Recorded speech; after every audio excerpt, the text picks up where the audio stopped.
ओम नमो भगवते वास। ओम अज्ञानतिमिरान्धस्य ज्ञानाञ्जनशलाकया चक्षुरुन्मिलितं येन तस्मै श्रीगुरुवे नमः। श्रीचैतन्यमनोभीष्टं स्थापितं येन भूतले स्वयं रूप कदा मह्यं ददाति स्वपदान्तिकं। वन्देऽहं श्रीगुरो श्रीयुतपदकमलं श्रीगुरुं वैष्णवाञ्च श्रीरूपं साग्रजातं सहगण रघुनाथान्वितं तं सजीवं श्री साद्वैतं सावधूतं परिजनसहितं श्रीकृष्ण चैतन्य देवं श्री राधा कृष्ण पादान् सह ललिता श्री विशाखान्विताश्च। हे कृष्ण करुणा सिंधु दीनबंधो जगत्पते गोपेश गोपिका कांत राधा कांत नमोस्तुते। तप्त कांचन गौरांगी राधे वृंदावनेश्वरी वृषभानुसुते देवी प्रणमामि हरिप्रिये। वाञ्छाकल्पतरुभ्यश्च कृपा सिन्धुभ्येव च पतितानां पावनेभ्यो वैष्णवेभ्यो नमो नमः। नमो ॐ विष्णुपदाय कृष्णपृष्ठाय भूतले श्रीमते भक्तिवेदान्त स्वामिन् इति नामिने। नमस्ते सरस्वती देवे गौरवाणी प्रचारिणे निर्विशेष शून्यवादी पाश्चात्य देश तारिणे। जय श्री कृष्ण चैतन्य प्रभु नित्यानंद श्री अद्वैत गदाधर श्रीवासादि गौर भक्त वृंद। हरे कृष्ण कृष्ण कृष्ण हरे हरे हरे राम राम राम हरे हरे हरे कृष्ण कृष्ण कृष्ण हरे हरे हरे राम राम राम हरे हरे। श्री चैतन्य महाप्रभु की जय हो। श्री चैतन्य महाप्रभु श्री शिल प्रभुपाद की जय। श्री शिल प्रभुपाद यांचे द्वारा। हरे कृष्ण। आज आपण आपला आजच्या अभ्यासक्रमाचा 11वा दिवस आहे आणि आपण आपला 11वा अध्याय अभ्यासणार आहोत. त्याचं नाव आहे विश्व दर्शन योग असं किंवा म्हणजे काय तर भगवंतांचं जे विश्वरूप दर्शन आहे तर ते आपण आता त्याचं आज आपण ते सगळं अभ्यासणार आहोत. ते कशा पद्धतीने भगवंतांनी ते प्रकट केलं अर्जुनासमोर रणांगणावरती म्हणजे त्या युद्धभूमीवरती आणि मग ते कसं विश्वरूप म्हणजे अर्जुन पाहू शकले हे सगळं काही आपण आता समजून घेणार आहोत. मग हे विश्वरूप म्हणजे दर्शन का आवश्यकता वाटली तर म्हणजे विश्वरूप दर्शन असं त्याचं घडवण्याची ते दाखवण्याची भगवंतांना किंवा अर्जुनाला ते का पाहायची इच्छा होती हे सगळं पण आपण आज जाणून घेणार आहोत.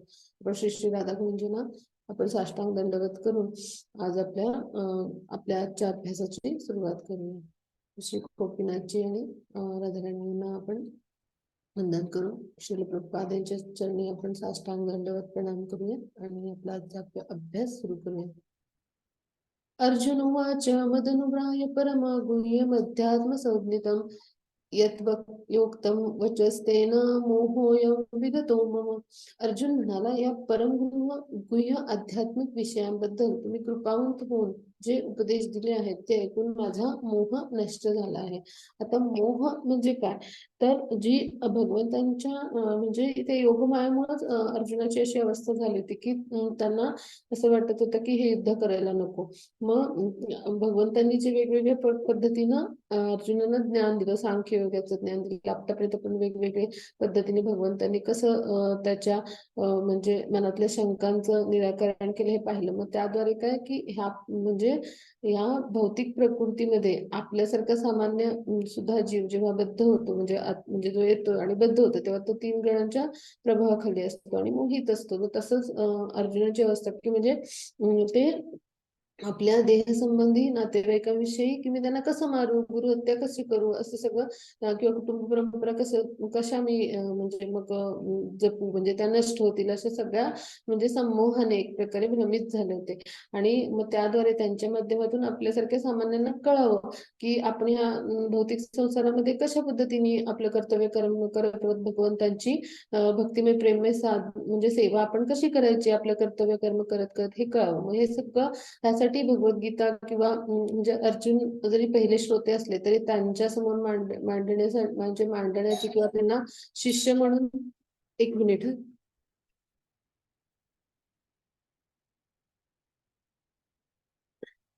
एक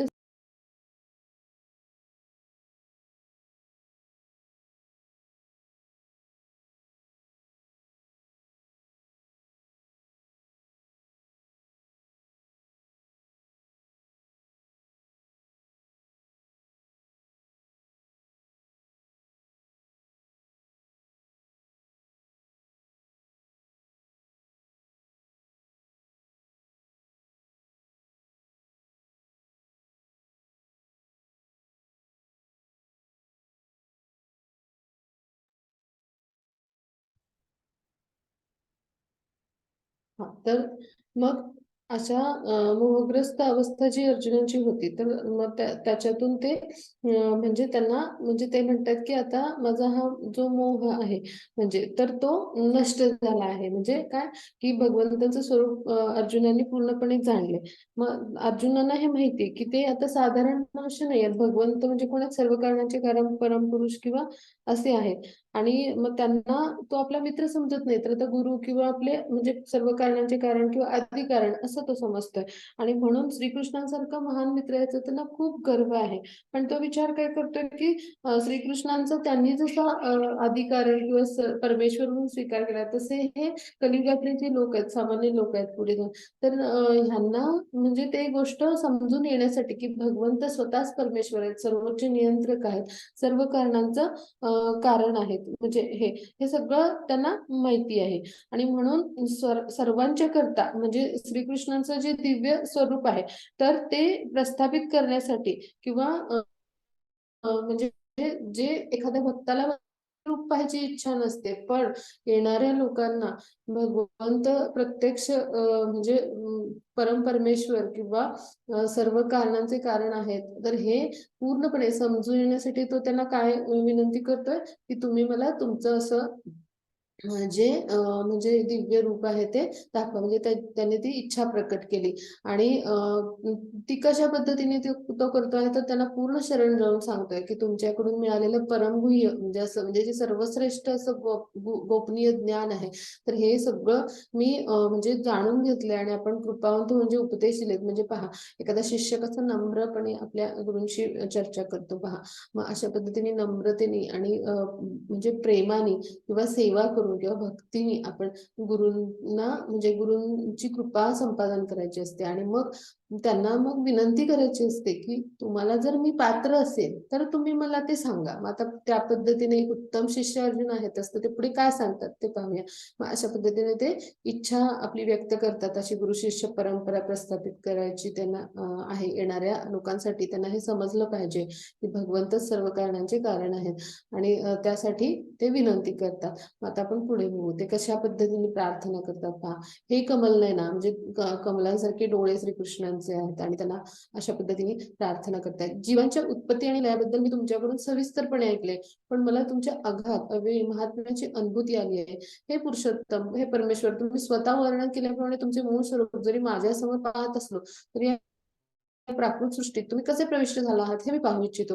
हे प्रभू, मी तुमचे विश्वरूप पाहणे शक्य आहे असे जर तुम्हाला वाटत असेल तर ते हे योगेश्वर तुम्ही कृपया आपले अमर्याद विश्वरूप मला दाखवा. म्हणजे पहा मग कशा पद्धतीने एक उत्तम शिष्य आपल्या गुरूंना प्रार्थना करतोय. म्हणजे तो गंभीर आहे या सगळ्या गोष्टीबद्दल. ही जी चर्चा अर्जुनामध्ये आणि भगवंतामध्ये शिष्य आणि भक्त म्हणून चालली, तर मग ते काय म्हणतात की ह्या जीवांची उत्पत्ती आणि लय ह्या सगळं बद्दल तुम्ही अगदी मला सविस्तरपणे सांगितलंय किंवा तुम्ही स्वतः म्हणजे अगाध अव्यय म्हणजे कधीही नाश न होणारा, अगाध म्हणजे अनंत, म्हणजे ज्याला आदी अंत मध्य असा काहीही नसतो असे. तर मग असे अव्यय नाशिवंत म्हणजे किंवा विभाजित न करता येणारे आणि नाशिवंत न होणारे असे. म्हणजे मग असे कोण आहेत तर भगवंत महात्मा म्हणजे महान असे आत्मा की हे सगळं अनुभूती आलेली आहे असं म्हणतात. आणि मग पुरुषोत्तम म्हटले म्हणजे पुरुषामध्ये उत्तम, कारण ते बीज प्रदाता पिता आहेत. परमेश्वर म्हणजे सर्व ईश्वरांचे परम ईश्वर म्हणजे ईश्वर असे ते आहेत. मग तुम्ही माझ्या समोर जरी असलात तरी प्राकृत सृष्टीत कसे म्हणजे या भौतिक सृष्टीत तुम्ही कसे आलात हे मी पाहू इच्छितो. म्हणजे याद्वारे अर्जुन काय म्हणतात की तुमचं मला अशा पद्धतीचं म्हणजे जे तुमचं विश्वरूप आहे ह्या भौतिक प्रकृतीमध्ये की जे कसं आहे जे भौतिक प्रकृती स्थायी नसते, त्यामुळे इथं त्यांचं प्रकटीकरण जे कसं आहे तर ते जे काय त्यांच्या शक्तीद्वारे ऐश्वर्यांद्वारे त्यांचं प्राकट्य आहे. आणि त्याला काय म्हणायचं अचिंत्य भेदाव्यक्तत्व म्हणजे ते आपल्यापासून अलिप्त राहतात किंवा म्हणजे ह्या सगळ्या पद्धतीने ते भौतिक प्रकृती ब्रह्मांड ग्रह गोल तारे सगळं निर्माण करतात, पण त्याच वेळी ते अलिप्त आणि स्वतंत्र राहतात. मग हे सगळं मी जरी पाहत असलो तरी तुम्ही कसे प्रविष्ट झालात हे पाहायचंय. मग आता आपण समजून घेऊ की हे विश्वरूप आहे हे भौतिक प्रकृतीमध्ये प्रकट होत असतं, त्यामुळे ते कसं आहे स्थायी नाही, त्यामुळे त्याचं वैकुंठात कुठेही त्याचं प्राकट्य नसतं. म्हणजे भगवंतांचे जे अवतार होतात ते सगळे वैकुंठात किंवा होणारे अवतार त्यांचं प्राकट्य असतं, पण हे कसं आहे विश्वरूप हे भौतिक प्रकृती स्थायी असल्यामुळे इथं ते म्हणजे प्रकट होतं आणि अप्रकट होतं. म्हणजेच काय की स्थायी नसतं, ते अस्थायी आहे, त्यामुळं त्याला अस्थायी रूप मानलेलं आहे. मग ते भगवंतांनी जिथे रणांगणावर अर्जुन बसलेत रथामध्ये आणि त्यांच्या समोर सारथ्य करतायत भगवंत, तर त्याच ठिकाणी तिथेच त्यांना दाखवलं. म्हणजे ते इतरांना म्हणजे ते दिसलं नाही, पण भगवंतांनी तिथेच ते फक्त अर्जुन पाहू शकले, तर त्यांना ते दाखवलं. मग ते कशा पद्धतीनं त्यांनी प्रार्थना केली पहा की मला हे पाहायची इच्छा आहे आणि हे जर विश्वरूप पाहणं मला शक्य आहे असं तुम्हाला वाटत असेल म्हणजे ते पाहण्यासाठी मी योग्य आहे पात्र आहे असं वाटत असेल तर तुम्ही मला ते दाखवा. म्हणजे एखादा शिष्य कसं सांगतो की माझी पात्रता जर असेल तर तुम्ही मला हे ज्ञान द्या. अशाच पद्धतीने अर्जुन एक उत्तम शिष्य आहेत, मग त्यांनी अशी प्रार्थना केली. मग आता आपण पुढे जाऊ. हा श्री भगवान म्हणाले अर्जुना आता माझे ऐश्वर्य पहा, अलौकिक आणि नाना वर्णांची अशी सहस्त्रावधी माझी आता रूप पहा असं म्हणून भगवंतांनी त्यांना सांगायला सुरुवात केली. मग हे अर्जुना तू जे काही पाहू शकतोस ते आता माझ्या ह्या देहामध्ये पहा. म्हणजे तुला जे काही पाहायचंय म्हणजे तर ते माझ्या देहामध्ये पाहू शकतोस, किंवा भविष्यात पण तुला जे काही पाहायचंय ते सर्व विश्वरूप प्रकट करू शकतो. या चराचर एक वर्तमान भविष्य हे सगळं आता तू या देहामध्ये पहा असं सांगतायत. आणि म्हणजे काय की अर्जुन थोडासा म्हणजे युद्धामध्ये लढू की नको अशा पद्धतीनं तो संमोहित झाला होता आणि त्याची मनस्थिती द्विधा झाली होती. मग त्याला एक प्रकारे ते म्हणजे भविष्यात काय घडणार आहे हे पुढे दाखवणारच आहे, त्याद्वारे तुला इच्छा जी आहे ते पाहायला मिळणार आहे असं सांगतात. म्हणजे आपल्याला म्हणजे कुणालाही शास्त्रज्ञांना किंवा कोणाला इथे राहून आपल्याला दुसऱ्या देशात काय चाललंय हे आपण बघू शकत नाही आपल्या डोळ्यात, म्हणजे आपली अपूर्ण इंद्रिय आहेत आणि म्हणजे आपण किती पराकाष्ठा केली तरी आपल्याला हे शक्य नाही. पण भगवंत आहे तिथेच बसल्या ठिकाणीच आहे त्या म्हणजे त्या ठिकाणी तिथेच ते सांगतायत की आता तू पहा माझं रूप, म्हणजे ते तिथे दर्शन म्हणजे आता देणार आहेत. मग परंतु ह्या तुझ्या वर्तमान नेत्राने तू मला पाहू शकणार नाहीस, कारण कसं आहे भगवंत जे कसे आहेत तर ते त्यांचं शरीर असं दिव्य आध्यात्मिक आणि आपली अपूर्ण इंद्रिय आपले डोळे कसे दोषयुक्त आहेत. मग अशा डोळ्यांनी आपण पाहू शकत नाही भगवंतांना. इतके आपल्या म्हणजे कल्पना बुद्धी आणि विचारांच्या पलीकडे आहे. म्हणजे आपण अपूर्ण इंद्रिय आणि भौतिक आपलं शरीर, तर ह्याद्वारे आपण जी वस्तू पूर्ण आध्यात्मिक आहे ती कधीच नाही पाहू शकणार. म्हणून भगवंत काय म्हणतात मी तुला दिव्याचे नेत्र किंवा दृष्टी प्रदान करतो. मग ह्याच्यावरून लक्षात घ्या आपण म्हणजे भगवंतांची कृपा म्हणजे कृपेमुळेच आणि भगवंतांच्या कृपा म्हणजे कृपा प्राप्त झाल्यामुळेच त्यांनी दिव्य दृष्टी अर्जुनांना दिली आणि त्याद्वारे त्यांनी विश्वरूप दर्शन पहा. म्हणजे पहा भगवंताच्या इच्छेनेच प्रत्येक गोष्ट घडत असते आणि भगवंताच्या कृपेस जेव्हा आपण पात्र होतो ना तेव्हा भगवंत प्रत्येक गोष्ट आपल्याकडे जी नाही किंवा ज्या आवश्यकता आपल्याला पूर्ण म्हणजे आवश्यक आहेत आपल्याला भक्तिमय प्रेममय सेवेसाठी किंवा या भौतिक जंजाळामध्ये आपण पडू नये म्हणून, तर त्या सगळ्या भगवंत आपल्याला पुरवत असतात पहा. आणि आपल्याकडे जे आहेत त्याचं पण संरक्षण म्हणजे पहा अर्जुनांसाठी ते कसा उपदेश किंवा मार्गदर्शन करतात की म्हणजे तू त्याला योग्य प्रकारे त्याच्या शंकांचं मनातलं निराकरण तर करतातच, म्हणजे त्याची जी एक प्रतिमा आहे योद्धा शूर किंवा धनुर्धर म्हणून, तर ती पण व्यवस्थित म्हणजे अशी व्यवस्थित राहावी. आणि त्याचबरोबर तो जे मोहग्रस्त झालाय तर ती मनस्थिती बदलून त्यांनी आपलं कर्तव्य कर्म करावं. आणि ते करत असताना त्याला जे काही आवश्यक आहे ती सगळी मदत, म्हणजे जे काही मार्गदर्शन गुरु म्हणून ते सगळे उपदेश ते करतात. आणि त्याचबरोबर त्याला प्रेरणा देतात आणि त्याची जी काही मनात इच्छा आहे ती त्या म्हणजे ती पूर्ण करायचा प्रयत्न करतात आणि त्याद्वारे त्याला प्रोत्साहन देतात. पहा, मग आता आपण पुढे जाऊ. म्हणजे आपण 3D किंवा 4D मूवी पाहताना म्हणजे असं मूवी पाहताना आपण पाहतो बघा की आपल्याला गॉगल्स घालावे लागतात, तर तसं आहे हे की हे आपण पाहू शकत नाही आपल्या म्हणजे जे म्हणजे आपले सामान्य डोळे आहेत, तर त्यासाठी आपण जसे ते चष्मे घालतो असे चित्रपट पाहताना, तर तसंच अगदी इथे दिव्य दृष्टी देताना त्यांनी काय म्हणजे त्यांनी हे आपल्यासारखी सामान्य व्यक्ती हे पाहू शकणार नाही. म्हणजे म्हणजे आपला तर म्हणजे फार दूरची गोष्ट आली. अर्जुन खूप उत्तम भक्त आणि खूप ज्ञानी शिष्य होते, म्हणजे ते देखील पाहू शकत नाहीत आपल्या अपूर्ण इंद्रियाने, पण बद्ध जीव म्हणून त्यांनी काय केलं, त्यांना दिव्य दृष्टी दिली. मग अशीच दिव्य दृष्टी कोणाला होती? संजयाना. त्यामुळे त्यांनीही पाहिलं हे रूप. मग आता इथे संजय काय म्हणतात पहा. एवमुक्त्वा ततो राजन् महायोगेश्वरो हरी दर्शयामास पदार्थात परमं रूपमहेश्वरम. संजय म्हणाला, हे राजा, या प्रकारे बोलून महायोगेश्वर पुरुषोत्तम भगवंतांनी अर्जुनाला आपले विश्वरूप दाखवले. म्हणजे आता युद्ध भूमीवर काय घडले आहे हे संजय कथन करत होते, हो की नाही. मग ते पाहतात आपल्या दिव्य दृष्टीने आणि धृतराष्ट्र अंध आहेत तर त्यांना हे सगळं सांगतात. मग आता ते सांगतात की विश्वरूप असं दाखवलंय. मग आता आपण बघूया की काय दाखवतात, म्हणजे भगवंत कशा पद्धतीने स्वतःला प्रकट करतात हे आता आपण बघणार आहोत. त्याची पुढचा श्लोक. अर्जुनाने या विश्वरूपात असंख्य मुखे, असंख्य नेत्र, असंख्य अद्भुत दृश्ये पाहिली. हे रूप अनेक अलौकिक अलंकारांनी विभूषित झालेले आणि अनेक दिव्य शस्त्रांनी सज्ज झालेले होते. या विश्वरूपाने अनेक दिव्य वस्त्रे, माळा धारण केल्या होत्या आणि अनेक दिव्य सुगंधी द्रव्यांचा त्यांच्या शरीराला लेप दिला होता. विश्वरूपाच्या बाबतीत सर्वच अद्भुत, तेजस्वी, अनंत आणि सर्वव्यापी होते. म्हणजे पहा, असंख्य मुख आहेत त्यांना, असंख्य नेत्र, असंख्य अद्भुत दृश्य, अनेक अलौकिक अलंकार, दिव्य अलंकार असे, आणि अनेक दिव्य शस्त्र, त्यांना भरपूर सारे हात आहेत, भरपूर सारे पाय, भरपूर सारे मुख आहेत.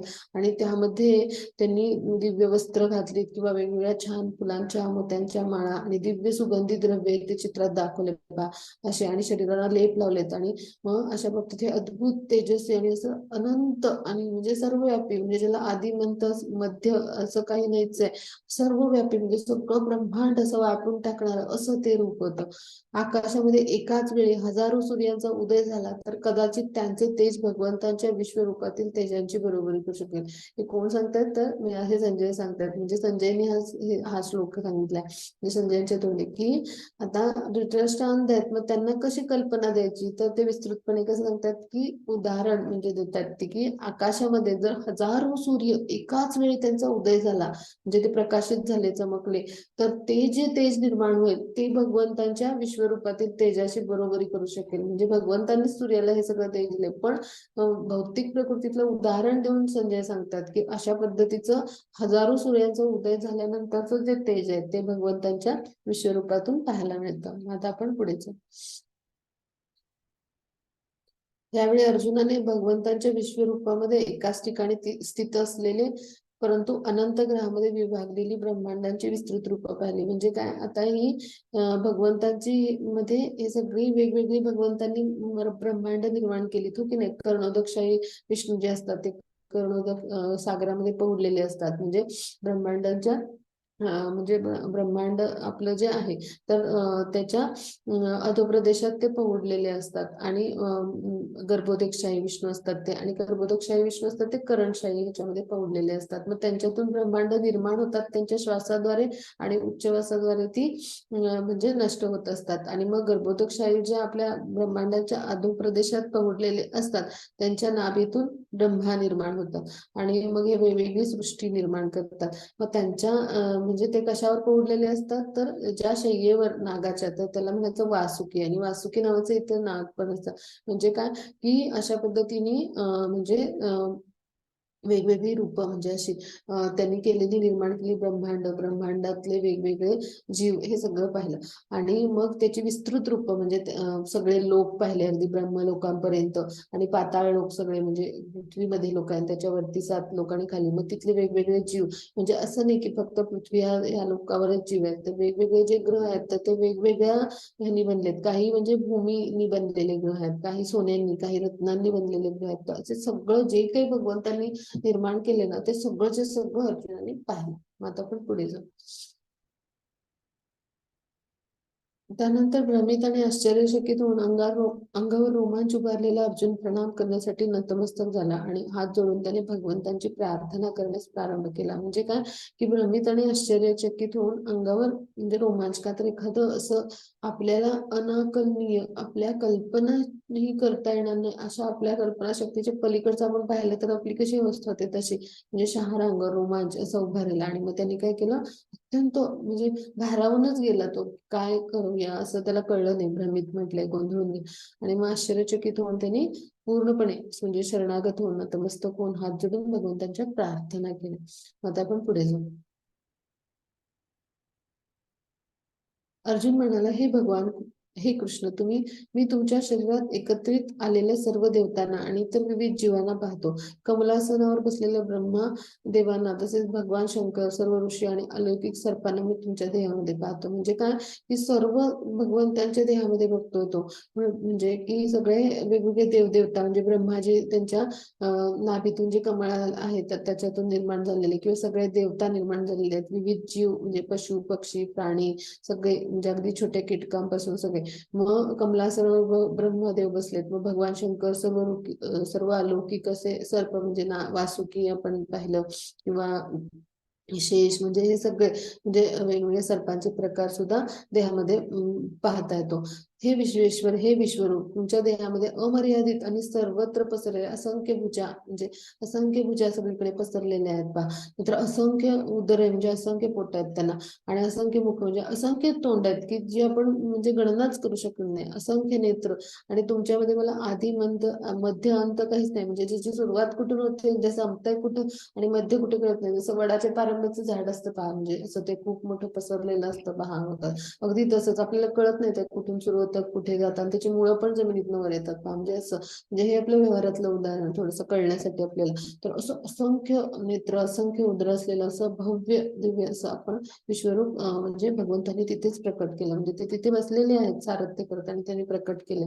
उद्या आपल्याला जर कोणी म्हटलं की म्हणजे मी कृष्ण आहे, कृष्णांचा अवतार आहे, तर आपण निश्चित म्हणू शकतो ना, असं सार्वभौमिक रूप दाखवा भगवंतांचं किंवा विश्वरूप. कारण आजकालच्या कलियुगामध्ये हे म्हणजे भोंदू किंवा पाखंडी लोकांचं म्हणजे कलियुगात प्रमाण वाढले, अधर्म वाढलाय, तर असं म्हणतात ना की मी यांचा अवतार आहे, मी कृष्णांचा अवतार आहे. तर आपण विचारू शकतो ना, मग तुम्ही विश्वरूप दाखवू शकता का? कारण बघा, भगवंतांनी आपल्या नुसतं तत्वज्ञानाने आणि म्हणजे स्वतःच्या विषयीच्या ज्ञानाने नाही हे म्हणजे सिद्धांतांनी हे नाही सिद्ध केलंय की विश्वरूप दर्शन म्हणजे किंवा भगवंत सगळे सर्व काही म्हणजे परमेश्वर सर्वोच्च नियंत्रक आहेत, तर त्यांनी प्रत्यक्ष स्वतःचं रूप प्रकट केलंय. म्हणजे जे तत्वज्ञानामध्ये, जे सिद्धांतामध्ये, जे वेदामध्ये सांगितलंय ते जसंच्या तसं अर्जुनाने याची याची डोळा पाहिले. हे रूप आधी कुणीही पाहिलं नव्हतं. दुर्योधनांना त्यांनी शांतीचा प्रस्ताव जेव्हा ते घेऊन गेले तेव्हा काही प्रमाणात, काही अंशात म्हणजे प्रमाणात पण ते असं पूर्ण रूप फक्त अर्जुनानेच पाहिले.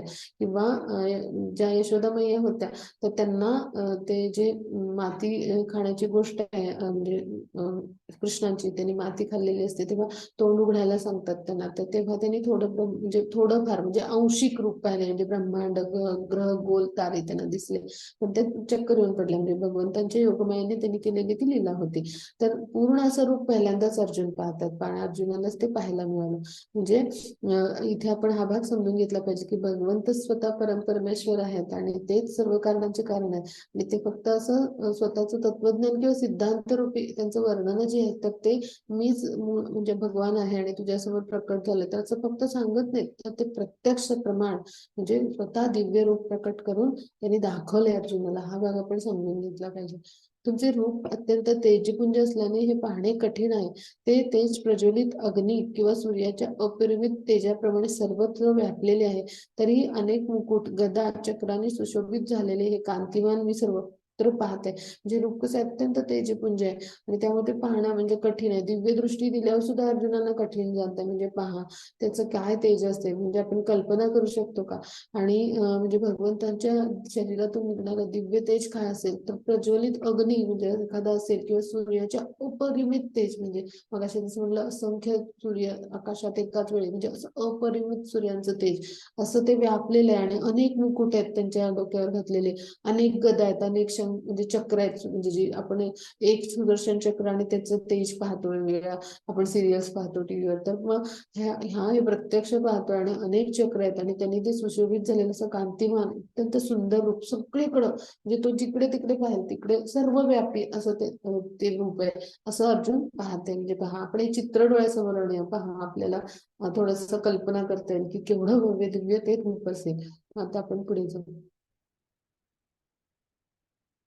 तुम्ही परम अक्षर ज्ञेय आहात. या संपूर्ण विश्वाचे परम आश्रयस्थान तुम्ही आहात. तुम्ही अव्ययी आणि पुरातन आहात. तुम्ही शाश्वत धर्माचे पालक पुरुषोत्तम भगवान आहात, हे माझे मत आहे. म्हणजे काय, तुम्हीच परम अक्षय म्हणजे जाणून घेण्यासारखे, ज्ञेय म्हणजे जाणून घेण्यासारखे तुम्हीच आहात. कारण वेदांचं उद्दिष्ट तेच आहे, भगवंतांची प्राप्ती करणे.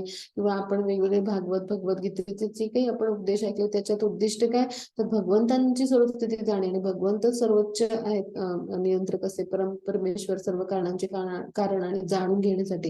आणि ते कसे आहेत, परम म्हणजे सर्वश्रेष्ठ असे, अक्षर म्हणजे कधीही नष्ट न होणारे असे, म्हणजे सनातन चिरंतन आहेत. या संपूर्ण विश्वाचे परम आश्रित आहे कोणात, भगवंत आहेत. आपण भगवत धामाची प्राप्ती व्हावी म्हणून श्रीकृष्णांची कृपा व्हावी आणि आपल्याला म्हणजे पुन्हा या जगात परतून येऊ नये, यासाठी आपल्याला काय वाटतं की मोक्ष मिळावं. हे सगळं देणारे कोण आहेत, भगवंत आहेत. मुक्ती देणारे, अव्ययी म्हणजे नाशिवंत नसणारे, विभाजित करता येणार नाही तसे, पुरातन म्हणजे अत्यंत पूर्वीपासून, म्हणजे परमपुरुष आदि पुरुष म्हटले, शाश्वत धर्माचे पालक म्हणजे धर्मतत्व कुणी स्थापन केली, तर भगवंतांनी स्वतः स्थापन केली. आणि म्हणजे वेद कुणी दिले, तर भगवंतांनी स्वतः दिले. मग वेद काय आहेत, तर ही वेगवेगळी धर्मतत्व आहेत. म्हणून काय म्हणले, शाश्वत म्हणजे कधीही नष्ट न होणारा असा धर्म, म्हणजे कालखंड देश युग मन्वंतर ह्या कधीही म्हणजे ह्या गोष्टींमध्ये तो नष्ट न होणारा असा शाश्वत धर्म, म्हणजे ती तत्व आहेत धर्माची, भगवंतांच्या त्या आज्ञा आहेत, ते उपदेश आहेत प्रत्यक्ष. आणि असे कोण आहेत, तर असे पालक भगवंत पुरुषोत्तम, पुरुषांमध्ये उत्तम असे, आणि 6 ऐश्वर्याने युक्त, आपल्याला माहिती आहेत 6 ऐश्वर्य, तर असे तुम्ही आहात, अशी तो स्तुती करतोय. तुम्ही आदि मध्य अंत रहित आहात. म्हणजे त्यांना काही म्हणजे त्याला सुरुवात मध्य आणि शेवट असं नाही, इतकं सर्वव्यापी असं ते रूप आहे. आणि तुम्ही तुमचा महिमा अगाध आहे, म्हणजे असंख्य बाहू आहेत, चंद्र सूर्य तुमचे नेत्र आहेत. तुमच्या मुखातून बाहेर पडणारा अग्नी म्हणजे असा भरपूर अग्नी आणि त्याचे लोट त्यांच्या मुखातून, म्हणजे जसं म्हणतो ना अग्नी उगतोय असं त्यांचं मुख आहे. आणि त्यातून संपूर्ण विश्वाला त्यांनी तेजाने एकदम तप्त असं म्हणजे केलंय. म्हणजे अग्नी म्हणजे कोण आहे, भगवंताचं रूप आहे. अग्नीचं तेज म्हणजे भगवंत आहेत. आपण अभ्यासलं भौतिक ह्याच्यामधलं भगवंतांचं ऐश्वर्य कसं आहे, भौतिक प्रकृतीमधलं प्रकटीकरण. ते तेजाने त्यांनी काय केलं, संपूर्ण जगालाच त्यांनी तप्त म्हणजे प्रकाशित केलं. म्हणजे अत्यंत जास्त प्रकाश झाला तर त्यांनी आपल्याला चटका बसतो की नाही, तसं अगदी तप्त केले असं म्हणतो तो. मग तुम्ही एकट्यानेच संपूर्ण आकाश ग्रह लोक आणि त्यामधील दिशा व्याप्त केल्या आहेत. हे महात्मा तुमचे उग्र आणि अतिशय अद्भुत रूप पाहून सर्व गृहलोक अतिशय व्यथित झाले आहेत. म्हणजे आता वेगवेगळ्या ग्रहावरच्या लोकांनी, कारण ते सर्व व्यापी असं रूप आहे त्यांचं. मग वेगवेगळे जे ग्रह आहेत आणि तिथं जे ग्रहलोकात जीव आहेत त्यांनी पण हे रूप पाहिलं. सगळ्यांनी ज्यांना दिव्यदृष्टी आहे त्या सगळ्यांनी हे पाहिलं. आणि मग भगवंतांना ते हा स्तुती करतोय अर्जुन, आता तो भारावून जाऊन. म्हणजे आता साहित्यामध्ये स्तुती जर एखाद्याने भारावून जाऊन केली तर ते चूक किंवा तो अपराध मानत नाहीत. म्हणजे अशी स्तुती आपण ऐकतो वाचतो, हो की नाही. मग अशा पद्धतीनं अर्जुन खूप भारावून जाऊन ती स्तुती करतोय. मग तो पुढे काय सांगतोय की ते व्यथित झालेत, म्हणजे ते त्यांना पण असं अचंबा आश्चर्य रोमांच असं, म्हणजे एक वेगळी मनस्थिती अस्वस्थता, म्हणजे इतकं भयंकर की जे कधी पाहिलंच नाही. ते पाहून अशीच अवस्था होईल, हो की नाही, आपली सुद्धा होईल. तर अशा पद्धतीने ते व्यथित झाले. झालेत असं तो म्हणतोय. म्हणजे याचा अर्थ सगळ्या ग्रह लोकांवर जिकडून शक्य आहे म्हणजे ज्यांना दिव्य दृष्टी आहे त्या सगळ्यांनीही पाहिलं होतं. मग म्हणजे ज्यांना भगवंतांनी ज्यांना कुणाला दिव्य दृष्टी दिली होती त्या सगळ्यांनी सगळ्या ग्रहावरच्या सगळ्या ब्रह्मांडातल्या लोकांनीही पाहिलं होतं, त्या जीवांनी हे पाहिलं होतं. मग सर्व देवतागण तुम्हाला शरण येऊन तुमच्यामध्ये प्रवेश करत आहेत. त्यांच्यापैकी काही जण अत्यंत भयभीत झाल्यामुळे हात जोडून तुमची प्रार्थना करीत आहेत. महर्षीगण आणि सिद्धगण स्वस्ती म्हणजे शांती असे म्हणून वैदिक सूत्रांनी गायन करून तुमची स्तुती करत आहेत. आता इथे समजून घेऊ की देवतांचे पिता कोण आहेत? भगवंत स्वतः, म्हणजे आपले सगळ्यांचे देखील. मग देवतांनाच भगवंतांनी निर्माण केले, मग ते शरण जात आहेत की अचानक म्हणजे असं रूप पाहायला मिळालं, ते भयभीत झालेत. आणि मग आपले जे परमेश्वर आहेत, आपले जे परमपिता आहेत, मग त्यांना ते शरण गेलेत आणि म्हणजे त्यांचा काही कोप आपल्यावर म्हणजे झालाय का असं म्हणून ते भयभीत झालेत. म्हणजे आपले परमपिता आहेत, आपल्याकडून काही आगळीक नाही घडली, आपली काही चूक नाही झाली असं वाटतं त्यांना. म्हणजे असे म्हणजे आणि हे अचानक असं कसं काय रूप पाहायला मिळतं, म्हणजे अशी कोणाची म्हणजे मनस्थिती होईल की नाही. आणि मग त्यामुळे ते हात जोडून प्रार्थना करतात. म्हणजे भगवंतांनी निर्माण केले सगळे देवदेवता त्यांचे नित्य दास आहेत, नित्य सेवक आहेत, तर ते हात जोडून प्रार्थना करतात का असं दृश्य आहे. आणि महर्षी गण सिद्धगण म्हणजे जे वैदिक म्हणजे ज्ञानाने युक्त आहेत, तर तेच काय करतात, वेगवेगळे स्तोत्र म्हणतात, शांती स्वस्ती म्हणजे भगवंतांचं हे म्हणजे अकराळ विक्राळ रौद्र म्हणजे असं सगळं एकत्रित आहे ना, ते सगळं म्हणजे असं सुंदर विश्वरूप म्हणजे सगळं आहे ते प्रकटीकरण. मग इतकं असं रूप पाहून भगवंतांना शांत होण्यासाठी म्हणजे भगवंत कसं आहे की शांत असे त्यांनी म्हणजे त्यांना म्हणजे त्यांच्या गुणगान किंवा स्तुती वैदिक स्तोत्र म्हणजे स्वस्ती शांती असं त्यांनी गायला सुरुवात केली. म्हणजे इतकं ते म्हणजे असं सगळ्यांना भीती वाटेल असं रूप आहे. आणि म्हणून त्यांना म्हणजे त्यांनी अशा पद्धतीने भगवंतांचं म्हणजे शांती, भगवंतांना शांती, ओम शांती स्वस्ती अशी ही सगळी स्तुती सुमनं गायला सुरुवात केली. म्हणजे आपण जसं आपल्या म्हणजे आपल्यापेक्षा ज्येष्ठांना शांत, त्यांचं सगळं छान मन प्रसन्न राहावं म्हणून आपण प्रयत्न करतो हो की नाही. कनिष्ठ जे असतो ते ज्येष्ठांच्याकडे त्यांच्याशी म्हणजे असं व्यवस्थित आपण आपलं आचरण ठेवतो. तर असं तसंच देवदेवता भगवंतांशी असं व्यवस्थित आचरण करून त्यांची स्तुती सुमनं गात आहेत ऋषी आणि सिद्धगण. मग रुद्रगण, आदित्यगण, वसुगण, साध्यगण, विश्वदेव, अश्विनी कुमार, मरुदगण, पितृगण, गंधर्व, यक्षगण, असुर, सिद्धदेवता विस्मित होऊन म्हणजे अत्यंत आश्चर्यचकित होऊन, कारण त्यांनी कधी पाहिलंच नाही ना. आणि जेव्हा युद्ध होत होतं तेव्हा प्रत्यक्ष आकाशात म्हणजे हे सगळे देवदेवता हे बघायला युद्धभूमीचं निरीक्षण करत असत, म्हणजे सगळेजण पाहत असत म्हणजे ते जे युद्ध सुरू आहे. मग त्यावेळेला त्यामुळे ते पण तिथे उपस्थित होते सगळे हे म्हणजे सगळे हे म्हणजे पितृ महर्षी सिद्धगण हे पाहत होते, कारण प्रत्यक्ष भगवंतांची ही लीला आहे.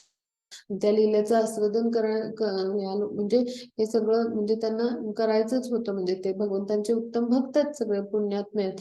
आणि लीला तर त्यांना आस्वादन करायचं, पण आता विजय कोणाचं होईल म्हणजे ह्या म्हणजे भगवंत स्वतः आहेतच तिथे, पण भगवंतांचं हे कार्य किंवा दिव्य हे जी योजना आहे हे त्यांनी ते म्हणजे पाहण्यासाठी तिथे आकाशात उपस्थितच होते. आणि त्यामुळे हे सगळं पाहून ते अत्यंत आश्चर्यचकित झालेत, असं सर्वव्यापी ते रूप होतं. मग आता आपण पुढे जाऊ.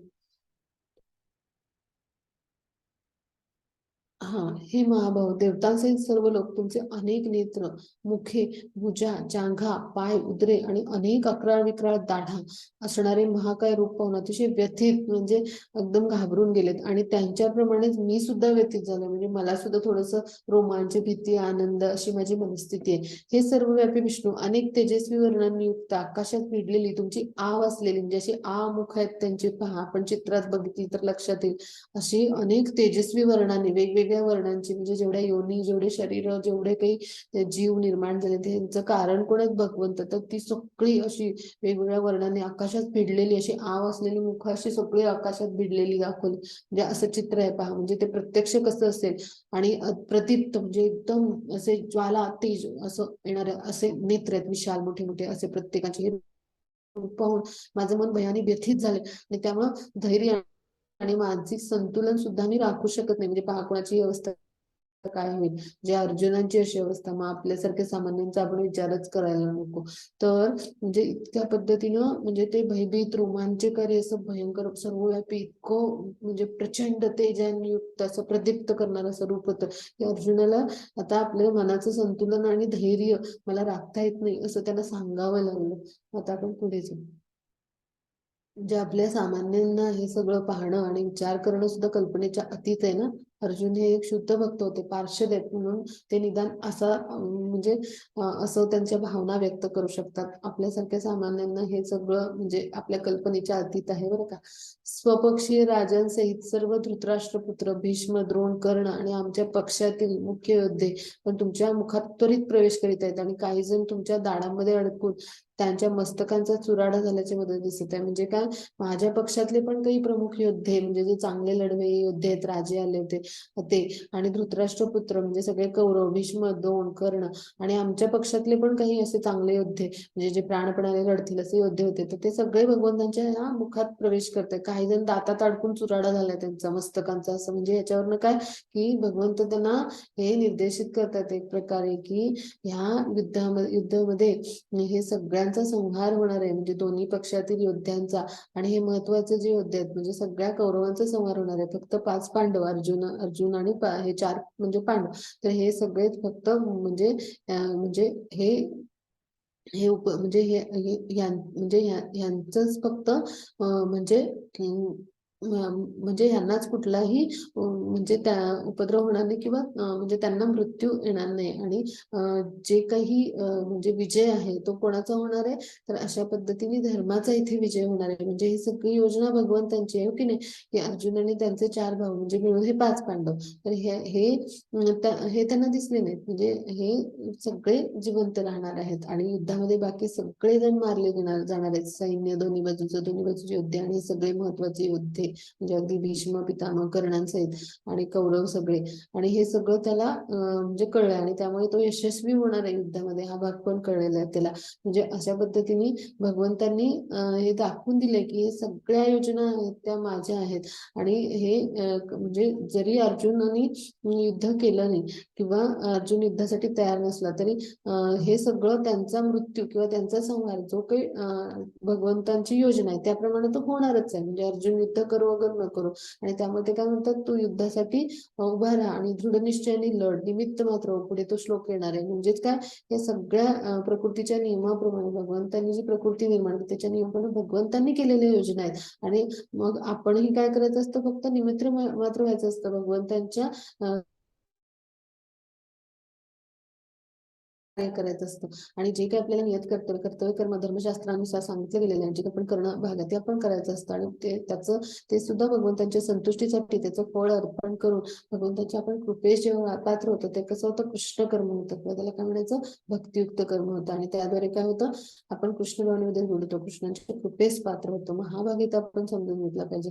ज्याप्रमाणे नद्यांचे अनेक प्रवाह समुद्रात प्रवेश करतात, त्याप्रमाणे हे सर्व महान योद्धे प्रज्वलितून तुमच्या मुखामध्ये प्रवेश करतात. म्हणजे इतके सगळे महान योद्धे, जसे अनेक नद्या सर्व बाजूने येऊन समुद्रात प्रवेश करतात ना, त्याप्रमाणे महान योद्धे म्हणजे कितीही महान योद्धे असले तरी ते प्रज्वलित होऊन तुमच्या मुखामध्ये प्रवेश करतात. म्हणजे ते सगळे भगवंतांचेच अंश आहेत. त्यांच्या प्रत्येकाच्या हृदयात परमात्मा स्वरूपात कोण स्थित आहेत, तर भगवंतच आहेत, म्हणजे कृष्णांचेच अंश आहेत. पण युद्धामध्ये या सगळ्यांचा संहार होणार आहे, त्यामध्ये त्यांच्या मुखात प्रवेश करताना दिसत आहेत. म्हणजे अशा पद्धतीने हे अर्जुन पाहत आहे. आता आपण पुढे जाऊ. हा, श्री भगवान म्हणाले, जगतांचा विनाश करणारा काळ मी आहे आणि सर्व लोकांचा संहार करण्यासाठी मी या ठिकाणी आलो आहे. तुझ्या व्यतिरिक्त पांडवा व्यतिरिक्त दोन्ही सैन्यातील योद्ध्यांचा विनाश होणार आहे. म्हणजे काय, तर आता काळरूपी भगवंतांचं रूप म्हणजे काळभक्षी म्हणजे जसा राक्षस तसं काळभक्षी म्हणजे काळभक्षी श्रीकृष्णांचं हे रूप आहे. आणि मग जगताचा विनाश करणारा काळ म्हणून मी आहे. आणि त्यामुळं सर्व लोकांचा संहार करण्यासाठी मी या ठिकाणी आलो आहे. म्हणजे तुझ्या व्यतिरिक्त ह्या दोन्ही सैन्यातील सगळ्या योद्ध्यांचा नाश होणार आहे असं भगवंत म्हणतात. म्हणजे पहा, अर्जुनाच्या मनात एक काळजी होती की युद्धात विजय होईल की नाही. म्हणजे खरं तर त्याच्या बाजूला विजयश्री माळ घेऊन उभी होती, पण तरी देखील त्याला असं वाटत होतं. तर भगवंतांनी जेव्हा हे सांगितलं तेव्हा त्याला म्हणजे एक प्रकारचा उत्साह आणि प्रेरणाच आहे की तुझ्या व्यतिरिक्त किंवा पांडव सगळे आहेत त्यांच्या व्यतिरिक्त ह्या सगळ्यांचा नाश होणार. मग असं काळरूपी म्हणजे काळात म्हणजे जे काळाचं रूप आहे, असं म्हणजे जे कालभक्षी आपण म्हणतो असं रूप म्हणजे ते भगवंतांचं आहे. म्हणजे आपण अभ्यासले 10व्या अध्यायात की काळ म्हणजे मी आहे. म्हणजे तर मग हा काळभक्षी रूपात येऊन भगवंत काय करतात, हे सगळ्या म्हणजे म्हणजे जगताचा विनाश करतात. म्हणजे अगदी सगळे क्षत्रिय ब्राह्मण शूद्र हे जे कोणी आहे त्यांचं भक्षण कोण करतात तर भगवंत करतात. म्हणजे जे कालभक्षी असं म्हणजे विनाश करणार काळाचं रूप म्हणजे कोण आहेत, प्रत्यक्ष भगवंत आहेत. मग आपण हे जाणलं पाहिजे की म्हणजे जे काही आहे ते भगवंतांच्या इच्छेने आणि भगवंतांच्या संतुष्टीसाठी जेव्हा एखादा भक्त करतो तेव्हा त्याला काय होतं, भगवंत त्याच्यावर इतकी कृपा करतात की त्याची जी इच्छा असते तीच भगवंतांची इच्छा असते आणि मग त्याला त्याच्या इच्छेनुसारच भगवंत कार्य करत असतात. आणि त्यामुळे काय करतात ते भगवंत आपल्या भक्तांना मोठे करतात. ते अर्जुनांना त्यांनी युद्धासाठी लढ सांगितले आणि तू युद्धासाठी दृढनिश्चयाने उभा राहा आणि सर्व काही म्हणजे माझ्या योजनेप्रमाणे होणार आहे. तू निमित्त म्हणजे काय, भगवंत भक्तांची इच्छा जाणतात आणि त्यांच्या इच्छेसाठी प्रत्येक गोष्ट त्यांना हवी तशी करतात. म्हणजे इतके ते कृपाळू दयाळू आहेत. आणि अशा प्रकारे भगवंत आणि भक्त यांच्या यांच्यामध्ये प्रेमाचं आदान प्रदान असतं. म्हणजे काय केलं त्यांनी, अर्जुन जो आहे तर त्याच्या म्हणजे भगवंतांची इच्छा जी असते ती भक्तांच्या इच्छेप्रमाणेच असते. म्हणजे भक्ताची जी इच्छा तीच भगवंताची इच्छा असते आणि भक्ताच्या इच्छेनुसारच भगवंत त्याच्यावर कृपा करतात. मग अर्जुनाला हे इथे त्यांनी हे दाखवून दिले, पहा माझी हे योजना आहेत आणि त्यामुळं तो इतका कृपेस पात्र झालाय आणि की भगवंत त्याद्वारे त्याच्यावर ही कृपा करून एक प्रकारे त्याचं भक्त म्हणून जे स्थान आहे म्हणजे किंवा तो शिष्य उत्तम किंवा कृपेस पात्र असा शिष्य ज्ञानी गुरु शिष्य परंपरा स्थापित करून तर त्याची निवड करतात आणि त्याला ते श्रेय देतात. म्हणजे असे भगवंत आपल्या भक्तांसाठी जी लागेल ती सेवा करण्याचा आनंद ते घेत असतात आणि अशा ते लीला करत असतात. इतके प्रेमळ आणि दयाळू भगवंत हे आपण समजून घेतलं पाहिजे. म्हणून आपण जेव्हा सेवेनी आणि भक्तिमय प्रेममय सेवेनी आणि पूर्ण शरण भावाने भगवंतांच्या चरणी लीन होतो ना, तेव्हा भगवंतच त्या भक्ताची सेवा करायला आनंद घेत असतात. म्हणजे पहा इतकं भगवंत भावाचे आणि प्रेमाचे भुकेजलेले आहेत. मग आपण काय केलं पाहिजे, म्हणून भगवंतांची भक्तिमय प्रेममय सेवा केली पाहिजे. म्हणजे भगवंत आणि भक्त ह्याच्यामध्ये मग काही असं म्हणजे जे काही असं फरकच उरत नाही. म्हणजे भगवंत तोच जाणू शकतो, भगवंतांना फरक उरत नाही. म्हणजे या अर्थाने मी सांगते की जी काही भावना असते भक्तिमय प्रेममय सेवा करण्याची, जो प्रेमभाव असतो तो भगवंतांना कळतो, ते जाणतात आपल्या हृदयातला परमात्मा म्हणून आणि सर्व काही जाणत असतात आणि त्यायोगे ते आपल्यासाठी प्रत्येक गोष्ट अशा पद्धतीने करत असतात. मग हे याच्यातून आपण शिकलो. आता आपण पुढे तस्मात् उत्तिष्ठ यशो लभस्व जित्वा शत्रून् भक्षस्व राज्य समृद्धम् मय्येवेते निहता पूर्वमेव निमित्त मात्रं भव सव्यसाचिन्. म्हणजे तस्मात् उत्तिष्ठ यशो लभस्व म्हणजे उठ आणि युद्धास तयार हो आणि यश प्राप्ती कर. जित्वा शत्रून् भक्षस्व राज्यम समृद्धम, शत्रू विजय मिळव आणि समृद्ध राज्याचा उपभोग घे. म्हणजे पहा कसं प्रेरणादायी सांगतायत भगवंत की उठ युद्धास तयार हो आणि माझ्या योजने मय्ये वेते नियता पूर्वमेव, माझ्या पूर्व योजनेनुसारच सर्व काही म्हणजे पूर्वीच ह्या सगळ्यांचा मृत्यू झालाय. निमित्त मात्र भवसव्य साचिन, म्हणजे तो निमित्त मात्र हो. आपण म्हणतो ना नेहमी ऐकतो ना की भगवंत आपल्याला निमित्त करतात आणि आपण काय करायचंय की भगवंतांच्या संतुष्टीसाठी त्यांच्या भक्तिमय प्रेममय सेवेसाठी फक्त आपल्याला माध्यम करायचंय. म्हणजे जसं पोस्टमन असतो की नेहमी व्यवहारातलं उदाहरण देते, तो काय करतो इकडचं पत्र तिकडे योग्य स्थळी नेतो. मग तसं आपण काय करायचंय, भगवंतांच्या संतुष्टीसाठी कार्य करायचं, आपलं कर्तव्य कर्म करायचंय जे भगवंतांनी सांगितलंय आणि त्याचं फळ त्यांना अर्पण करायचं की तुमच्या कृपेमुळेच तुमच्या इच्छेमुळेच मी हे करू शकलो. आणि असं जेव्हा आपण करू निमित्त मात्र हो आणि तेव्हा काय होईल, निश्चितच म्हणजे आपल्याला भगवंतांची कृपा प्राप्त होईल. मग ती तसंच सांगतात की तू निमित्त मात्र हो. सव्यसाची म्हणजे काय, तर अर्जुन हे अत्यंत उत्तम धनुर्धर होते. ते म्हणजे उजव्या हाताने पण म्हणजे धनुष्य बाण असतात तर ते म्हणजे तो बाण सोडू शकत होते आणि डाव्या हाताने पण ते धनुर्विद्येत पारंगत होते. म्हणून त्याला काय म्हणले, सव्यसाची. म्हणजे दोन्ही हाताने जे म्हणजे धनुष्य बाण असतात तर ते म्हणजे बाण सोडू शकतात असे, चालवू म्हणजे धनुष्य बाण चालवू शकतात असे, त्यांना म्हणायचं सव्यसाची असं भगवंत म्हणतात. भवसव्यसाची म्हणजे अत्यंत उत्तम असा दोन्ही हातांनी धनुर्विद्येत प्रावीण्य मिळवलेला योद्धा होता अर्जुन. म्हणजे पहा, आणि मग ते त्याला सांगतात की तू फक्त निमित्त मात्र हो, पूर्वीच माझ्या सगळ्या योजना म्हणजे आहेत आणि त्यानुसार हा सगळ्यांचा संहार होणार आहे. म्हणजे तू लढलाच नाही तोडलास तरी त्यांचा मृत्यू अटळ आहे. भौतिक प्रकृतीच्या नियमानुसार ही माझी योजना आहे आणि त्यानुसार तू काय कर, युद्धास उठ आणि तुझं कर्तव्य कर्म कर, म्हणजे तू लढ आणि तू केवळ निमित्त मात्र हो. म्हणजे याच्यातून आपण समजू शकलो पाहिजे की भगवंत किती सगळं योजना त्यांची पूर्वीपासून असते. आपण करता म्हणून या भौतिक प्रकृतीमध्ये येतो. म्हणजे आपण जेव्हा बद्ध जीव म्हणून येतो तेव्हा स्वतःला काय समजतो, या भौतिक प्रकृती मधल्या 3 गुणांच्या प्रभावाखाली आपण राहतो आणि करता म्हणून आपल्याला स्वतःलाच समजतो हे सगळं माणसानेच निर्माण झालं असेल. मग आपण वेगवेगळे तर्क करतो, मग सृष्टी अशी निर्माण झाली असेल, तशी निर्माण झाली असेल, मग वेगवेगळ्या कल्पना करतो, वेगवेगळ्या थिअरीज म्हणतो. असं काही नाही. म्हणजे हा मूर्खपणाचा गोष्टी असतात आणि कालापय असतो. म्हणजे असे तर्क वितर्क ह्यासाठी ही पृथ्वी किंवा हे भौतिक प्रकृती निर्माण भगवंतांनी केलेली नाही. तर ती एक सुवर्ण संधी किंवा एक प्रकारची आपल्यासाठी आपल्या आवश्यकता पुरवून भगवंतांनी पुन्हा आपण जीवात्मा म्हणून त्याला आपल्या आवश्यकता पुरवण्यासाठी ही भौतिक सृष्टी ब्रह्मांड निर्माण केली. आणि पुन्हा आपण भगवंतांच्याकडे आपलं विस्मरण झालेलं नातं आहे भगवंतांशी ते पुनर्जीवित करून त्याचं स्मरण करून भगवंताची पुन्हा प्राप्ती करून आपण लवकरात लवकर आपल्या घरी, म्हणजे आपलं जे खरं म्हणजे आश्रयस्थान कोण आहे, तर भगवंत स्वतः परम आश्रय किंवा सगळ्यांचे पालक भगवंत आहेत. तर आपल्या खऱ्या योग्य घरी म्हणजे काय, तर ते कृष्ण लोक, भगवत धाम, गोलोक वृंदावन, तिथे आपण जाण्यासाठी आपण जास्तीत जास्त लवकर हे सगळं समजून घेऊन आपलं विस्मरण झालेलं नातं आहे त्याचं स्मरण करून ह्या सगळ्या आपण शरीर निरोगी व्यवस्थित राहण्याचे भौतिक प्रकृतीतल्या आपल्या आवश्यकता पूर्ण म्हणजे कर्म करताना आवश्यकता पूर्ण करण्यासाठी हे सगळं नियोजन केलंय.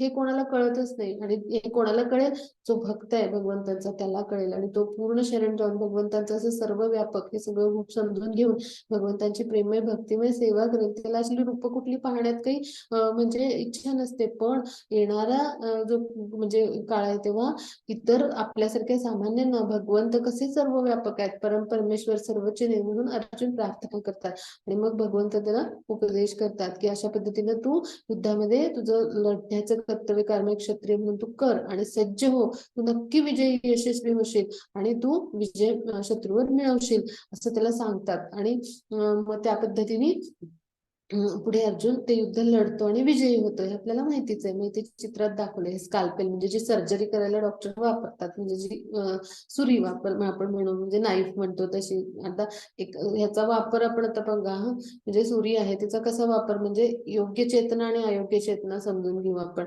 तर सुरीचा वापर चाकूचा धाक दाखवून एखादा चोर आहे तो म्हणजे भीती दाखवून म्हणजे पैसे किंवा सोनं लुटायला म्हणजे दरोडा घालायला करेल. तेच सर्जन काय करतील, एखादे ह्या नाईफचा उपयोग करून किंवा ह्या चाकूचा उपयोग करून काय करतील, तर ते एखाद्या रुग्णाचे प्राण वाचवतील. हो की नाही. म्हणजे ही चेतना आहे. ह्याला काय म्हणायचं, कॉन्शियसनेस. म्हणजे तर ही चेतना आहे. ह्या चेतनेचा योग्य वापर काय आपण करायला पाहिजे, आपण भगवंतांशी असलेलं आपलं जे नातं आहे, जे आपल्याला विस्मरण झालंय प्रकृतीच्या 3 गुणांच्या बंधनाखाली असल्यामुळे, ते आपण जागृत करायला पाहिजे. आणि मग त्याला काय म्हणायचं आपण, म्हणजे कृष्ण भावना भावित, म्हणजे कृष्ण भावनेची जागृती होणे. म्हणजे आपण म्हणतो ना कृष्ण कॉन्शियसनेस, म्हणजे क्रिएटिंग कृष्ण कॉन्शियसनेस किंवा म्हणजे आपण चेतना पूर्ण म्हणजे, तर ती कृष्ण भावना भावित किंवा कृष्ण भावना भारित होऊन आपण कृष्णांचं आपलं नातं समजून घेतलं पाहिजे. आणि जेव्हा आपण हे नातं समजू तेव्हा निश्चितच काय होईल, त्यांना शरण जाऊन त्यांच्या आनंदासाठी भक्तिमय प्रेममय सेवा म्हणून आपलं प्रत्येक कर्म करू, प्रत्येक ठिकाणी कृष्णांना पाहू. आणि हे आपल्याला अपेक्षित आहे. म्हणजे भगवद्गीतेचं उद्दिष्ट आहे की कृष्ण भगवंतांची प्राप्ती करणे, भगवंतांचं स्वरूप स्थिती जाणणे आणि त्याद्वारे आपली स्वरूप स्थिती जाणून भगवंताची आणि भगवंताची प्राप्ती करणे, किंवा सर्व वेदांचं भागवत किंवा असे जे पुराण शास्त्र ह्याच्यामध्ये हेच सांगितलंय सगळीकडे. त्यांचं उद्दिष्ट काय, भगवत प्राप्ती, श्रीकृष्णांची प्राप्ती करून घेणे आणि श्रीकृष्णांना जाणणे किंवा स्वरूप स्थितीला जाणणे. आता आपण पुढे जाऊ. द्रोण, भीष्म आणि इतर महान योद्ध्यांना मी पूर्वीच मारले आहे, म्हणून त्यांचा वध कर, व्यथित होऊ नकोस, केवळ युद्ध कर. त्यामुळे युद्धामध्ये तू शत्रूवर विजय प्राप्त करशील. म्हणजे काय, ते सगळ्या योद्ध्यांना मी आधीच मारले, त्यामुळे तू अजिबात बिलकुल म्हणजे विचलित होऊ नको. तू फक्त युद्ध कर आणि युद्धामध्ये शत्रूवर तू निश्चित विजय प्राप्त करणार आहेस. म्हणजे एक प्रकारे अर्जुनाला त्यांनी सांगितलं होतं की तुला भूत भविष्य पुढे काय घडणार आहे ते मी तुला जे इच्छा आहे ते पाहायला मिळेल तुला, असं सांगितलं होतं. मग ते सगळं अर्जुनांना समजलं. म्हणजे कारण भगवंत कसे आहेत, तर त्रिकाल ज्ञानी आहेत, हो की नाही, सगळं त्यांना माहित असतं.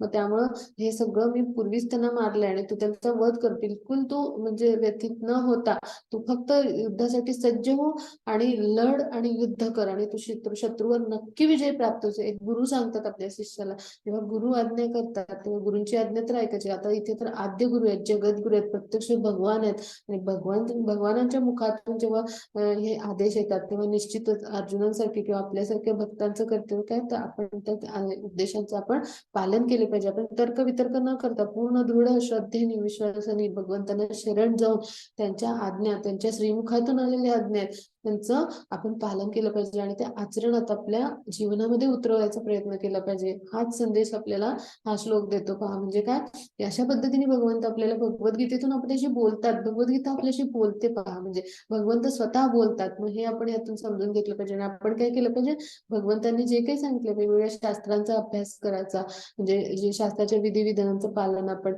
म्हणजे प्रमाणित आध्यात्मिक गुरूंच्या मार्गदर्शनाखाली ज्ञान देऊन भक्तिमय प्रेममय सेवेद्वारे आपण काय केलं पाहिजे, कृष्ण भावनेमध्ये दृढ झालं पाहिजे. भगवंतांशी असलेलं आपलं नातं दृढ करण्याचा प्रयत्न केला पाहिजे, की जे आपण भौतिक प्रकृतीमध्ये आसक्त होऊन त्याच्या गुणांनी वेगवेगळ्या इंद्रिय तृप्ती मध्ये आपण रत होतो, तर त्यातून आपण हळूहळू मुक्त होत गुणातीत झालं पाहिजे आणि भगवंतांच्या कृपेस प्राप्त होऊन आपण भगवत धामाची प्राप्ती करण्याचे प्रयत्न केले पाहिजेत. म्हणजे हे भगवंतांना आवडेल, हो की नाही. म्हणजे हे आपलं कर्तव्य कर्म आहे, हो की नाही. जीव म्हणून मनुष्य जन्माचं काय ध्येय, भगवंतांची प्राप्ती, भगवंतांची कृपा. आणि ती कशी, तर अशा कृष्ण भावनाभावित कर्मामुळं कृष्ण भावनेमध्ये दृढ होऊन आपण भगवंतांची प्राप्ती करू शकतो. मग हे आपण या श्लोकातून शिकायचं. आता आपण पुढे जाऊ. संजय धृतराष्ट्राला म्हणाला, हे राजन, भगवंताकडून हे वचन ऐकून थरथर कापणाऱ्या अर्जुनाने हात जोडले, नमस्कार केला. अत्यंत भयभीत झालेला अर्जुन सद्गतीत स्वरात श्रीकृष्णांना म्हणाला. अर्जुन म्हणाला, हे ऋषिकेशा, ऋषिकेश म्हणजे इंद्रियांचे स्वामी, तुमच्या नामश्रवणाने संपूर्ण जग हर्षोल्लसित होते. म्हणजे इतका नामाचा अगाध महिमा आहे की नाम घेतल्यावरच आपण तो म्हणतो ना, दिव्य आनंदाची आपल्याला परिणती. का तर प्रत्यक्ष भगवंत तिथं उपस्थित असतात. जिथं भगवंतांचं म्हणजे सहवास असतो तिथं म्हणजे परम आनंद असं ठिकाण कोण आहे, आपण शांती फॉर्म्युला किंवा पीस फॉर्म्युला अभ्यासला. म्हणजे काय, भगवंत परम आनंदाचं ठिकाण आहे. सच्चिद आनंद म्हणजे असे भगवंत आहेत, ते संपूर्ण शाश्वत ज्ञान किंवा ज्ञानाने युक्त असलेले आणि ते कोण आहेत, परम भुक्त आहेत. मग सर्व लोक अशा पद्धतीने संतुष्ट होतात. सिद्ध पुरुष जरी तुम्हाला नमस्कार करीत असले तरी राक्षस भयभीत होऊन इतस्त पळत आहे, योग्यच घडत आहे. म्हणजे आता असुरी प्रवृत्तीचे लोक आहेत, हे कधी भगवंतांच्याकडे जात नाहीत. आतापर्यंत आपण अभ्यासलं, त्यांना शरण जात नाहीत किंवा भगवंतांच्यावर त्यांची दृढ विश्वास श्रद्धा काहीच नसतं. मग ते हे सगळं अचानक असं रूप पाहिलं म्हणजे ते सुद्धा म्हणजे वेगवेगळ्या दिव्य म्हणजे ज्या लोकांमध्ये ते वास करत होते तिथून त्यांनी हे रूप पाहिलं. त्यामुळे ते भयभीत होऊन काय झाले, इकडे तिकडे पळत आहेत. म्हणजे असे असुरी हे वृत्तीचे जे लोक आहेत ते भगवंतांचं असं दिव्य रूप अचानक पाहिल्यामुळे त्यांच्या शक्ती आणि ह्याचं सगळं म्हणजे त्यांच्या कल्पनेच्या पलीकडे आहे ना हे सगळं सर्वव्यापी असल्यामुळं, तर ते म्हणजे त्याचं ते कल्पनाही करू शकत नाही किंवा त्यांचा अंदाजही बांधू शकत. आणि त्यामुळे ते काय झाले, भयभीत झाले आणि इतस्त पळू लागले. आणि मग हे सगळं योग्यच घडत आहे, कारण भगवंतच सर्व कारणांचे कारण आहेत, हो की नाही. आणि आसुरी किंवा असे जे राक्षसी वृत्तीचे लोक आहेत तर ते काय आहेत, ते एक प्रकारे त्यांना भगवंतांचे स्वरूप कळलं आणि भयभीत ते झाले, ते योग्यच झालं असं अर्जुन म्हणतात. म्हणजे का, तर ते भगवंतांचे शुद्ध भक्त आहेत, ते अत्यंत उत्तम ज्ञान असणारे आहेत, त्यांचे शिष्य आहेत आणि त्यांना माहिती आहे की असे असुर किंवा अशा अधर्मी लोकांचा किंवा अशा प्रवृत्तीच्या लोकांचा भगवंत काय करतात, त्यांना म्हणजे त्यांच्या केलेल्या अपराधांसाठी त्यांना दंडित करतात किंवा असा अधर्म जेव्हा माजतो तेव्हा ते काय करतात, त्या दुष्टांचा नाश करण्यासाठी ते प्रकट होतात आणि धर्माची पुनर्स्थापना करतात. म्हणून अर्जुन काय म्हणतो, हे योग्य घडत आहे. हे महात्मा, ब्रह्मदेवांपेक्षाही श्रेष्ठ असे आदि सृष्टी करते तुम्ही आहात, मग त्यांनी तुम्हाला का बरे नमस्कार करू नये. हे अनंता, हे देवादिदेव, हे जगन्निवास, या भौतिक सृष्टीच्या पलीकडे असणारे तुम्ही, अविनाशी, सर्व कारणांचे कारणात, हे महात्मा म्हणजे भारावून जाऊन अर्जुन म्हणतो की हे महात्मा, तुम्ही असे ब्रह्मदेवांनाच तुम्ही निर्माण केलं. आदि सृष्टी करते तर तुम्ही हिरण्यगर्भ शक्तीद्वारे त्यांनी ब्रह्मांना निर्माण केलं. नाभी कमलस्थ म्हणजे नाभी कमलातून जे म्हणजे ब्रह्मदेव निर्माण झाले आणि मग त्यांनी का नाही तुम्हाला नमस्कार, म्हणजे ते तुम्हाला नमस्कार करतात, शरण जातात, तर बरोबर आहे, तुम्ही त्यांचे पिताच आहात. आणि अनंत म्हणजे अनंत रूप असलेले असे अनंत रूप भगवंतांचे, देवाधिदेव म्हणजे देवांचे देव भगवंत आहेत. म्हणजे का त्या देवतांची निर्मिती कोणी केली? भगवंतांनी. आणि ते काय भगवंतांचे नित्यसेवक आहेत आणि भगवंतांच्या नित्यसेवा करतात वेगवेगळ्या, त्यांना भगवंतांनी जे दिले त्यांच्या सेवेतले ते उत्तम प्रशासकीय अधिकारी म्हणून असे आहेत देवता. आणि जगन्निवास म्हणजे या सगळ्या जगतामध्ये परमात्मा स्वरूपात म्हणजे ब्रह्मांडात सगळ्या चराचरात भगवंत व्यापून राहिलेत, म्हणून त्यांना काय म्हणतात? जगन्निवास. तर ह्या भौतिक सृष्टी आणि असे असून सुद्धा ह्यापेक्षा अलिप्त असे म्हणजे हे सगळं निर्माण करून ह्या सृष्टीच्या पलीकडे भगवंत म्हणजे अलिप्त आणि स्वतंत्र आहेत, कारण ह्यामध्ये ते आकृष्ट होत नाहीत, ते परिपूर्ण आहेत.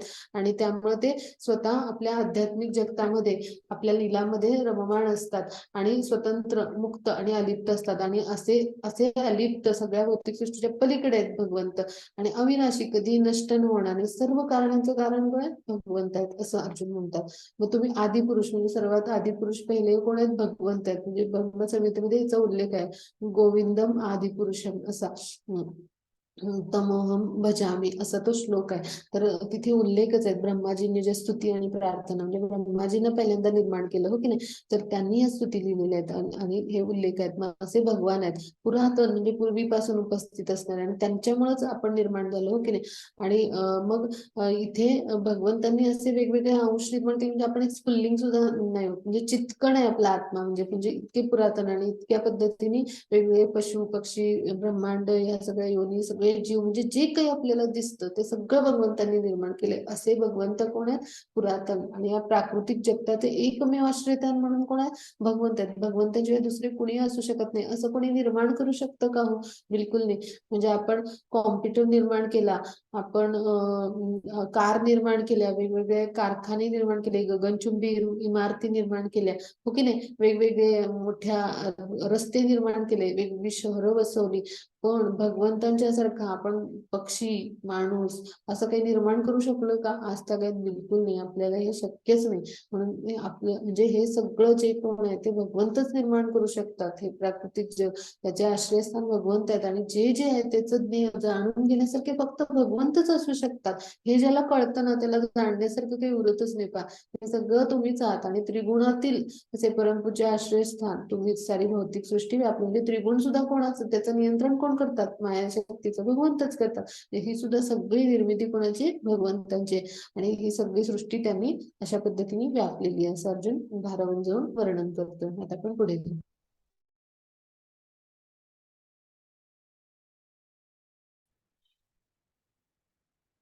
मी तुम्हाला तुमचा महिमानं जाणता माझा मित्र म्हणून हे कृष्ण हे यादव मित्र असे अनादराने संबोधले, आणि प्रेमाने आणि प्रमादाने मी जे काही केले असेल त्याबद्दल मला क्षमा करा. विश्रांतीच्या वेळी चेष्टा करताना, एकाच शय्येवर शयन करताना, किंवा एकत्र भोजन करताना अथवा बसताना, कधी कधी एकांत बसतात, तर कधी अनेक मित्रांसमक्ष मी तुमचा अपमान केला आहे, हे अच्युत माझ्या या सर्व अपराधाबद्दल क्षमा कर. म्हणजे अर्जुन थोडेसे भयभीत झालेत. आणि मग आता हे सगळं म्हणजे भगवंतांचं रूप त्यांनी पाहिलंय. मग ते काय म्हणतात की म्हणजे भगवान प्रत्यक्ष आहेत आणि इतके महान भगवंत आपल्या समोर उभे आहेत.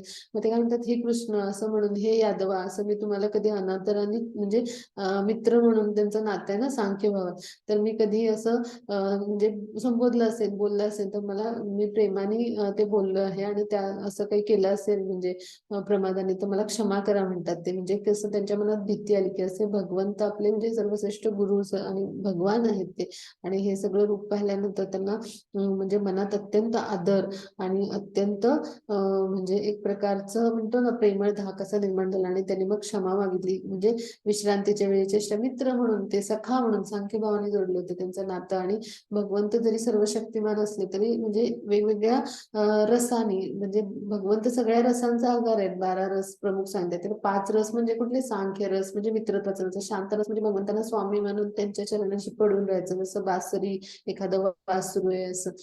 त्यानंतर माधुर्य रस म्हणजे भगवंतांना आपलं प्रिय मानून, म्हणजे जसं राधाराणी किंवा अशा पद्धती गोपिका. त्यानंतर दास्य रस म्हणजे हनुमंतांच्या सारखं. त्यानंतर वात्सल्य रसामध्ये मग माता पिता पुत्र बंधू या रूपात, म्हणजे जसं बलरामजी यशोदा मैया किंवा नंदबाबा ह्या रूपात. तर म्हणजे ह्या रसाने ते बांधले जातात. तसं मित्रत्वाचे म्हणजे सांख्य भावाने किंवा सख्य भावाने कोण तर अर्जुन हे त्यांच्याशी बांधले गेलेले आहेत. तर म्हणजे त्यामुळे ते काय म्हणतात की मी असं कधी मित्रांसमोर अपमान केला असेल, तुमची चेष्टा केली असेल, तर मला कृपया तुम्ही क्षमा करा. कारण तुम्ही म्हणजे दिव्य असे भगवान परमेश्वर आहात म्हणून ते क्षमा मागतात. मग हेच म्हणजे शिष्याचं उत्तम वैशिष्ट्य आहे. आणि तरी देखील म्हणजे असे भगवान सगळे असले की ते सगळं रूप पाहिलं असेल तरी भोळा भक्त कसा असतो, ज्याच्या मनात भाव आणि उत्कट भाव आणि दिव्य म्हणजे असं खरं प्रेम असतं भगवंतांविषयी, तो कधी आपलं नातं विसरत नाही. म्हणजे त्यांच्या मनात हे म्हणजे त्यांचं सख्यत्वाचं नातं हे आहेच आणि ते विसरू शकलेलं नाही. आता ते काय सांगतात की मी तुमचा महिमा न समजल्यामुळं जर अशा चुका माझ्याकडून घडल्या असतील तर मला तुम्ही क्षमा करा. हे उत्तम शिक्षाचं लक्षण आहे. पहा, असं आपण राहिले पाहिजे. आपले जे गुरु आहेत किंवा आपण जे म्हणजे जे कोणी कृष्ण भावना वेळेत शुद्ध भक्त आहेत त्यांच्याकडून अशा पद्धतीने आपण म्हणजे अत्यंत आदराने नम्रपणे त्यांची सेवा करून त्यांच्याकडून अशा पद्धतीनं म्हणजे प्रेमळ वार्तालाप करून योग्य ते आचरण नम्र असं करून आपण त्यांच्याकडून ज्ञान संपादन केलं पाहिजे. हे आपण याच्यातून शिकलो. आता आपण बोलूया.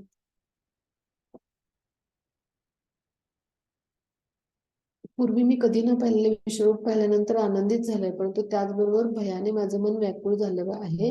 आणि हे देवादिदेव जगन्निवास कृपया माझ्यावर प्रसन्न व्हा आणि तुमचं पुरुषोत्तम भगवान रूप प्रकट करा. म्हणजे आता तुमचं मला पुरुषोत्तम भगवान रूप मला दाखवा असं म्हणतात अर्जुन. कारण ते हे सगळं न पाहिलेलं दृश्य पाहून आनंद झाला. त्यांना गर्व वाटतं की असे महान भगवान जे आहेत ते माझे मित्र आहेत, असं एक प्रकारे त्यांना गर्व वाटतोय मित्र म्हणून.